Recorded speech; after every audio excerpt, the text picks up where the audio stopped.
Hello' guys welcome জনাইছোঁ নতুন বছৰৰ মোৰ প্ৰথম মিনি ভ্লগটোলৈ। মা আৰু মই বিহু বুলি গাঁৱত যাই আছোঁ। সকলোৱে গৈছে, মোৰ ভাইটি বা দেউতা।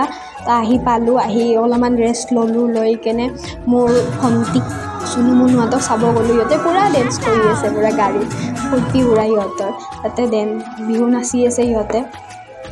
তাৰপিছত মায়ে মোক নাৰিকল ৰোকাত লগাই দিলে। আহি অলপ ৰুকি কেনে মই গুচি আহিলোঁ। আহি এই লগৰকেইটা, এইটো মোৰ সখী হয়, তাই কেমেৰাত উঠিব লাজ কৰি আছে। সেইটো ভণ্টি আৰু কাষত থকাটো সখীৰ বায়েক হয়। তথাপিও মোৰ বা বুলি নামাতো আৰু তাইক, আমি একে লগৰ আৰু চব। আৰু এনেকৈ ফুৰি আছোঁ, কথা চথা পাতিলোঁ আৰু বহুত দিনৰ মূৰত আহিছোঁ ন গাঁৱত।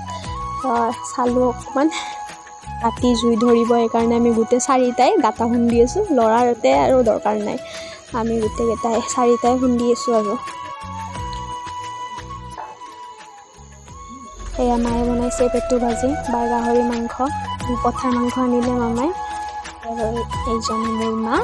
আৰু মই ভাত খোৱা নাছিলোঁ, এতিয়া ভাত খালোঁ।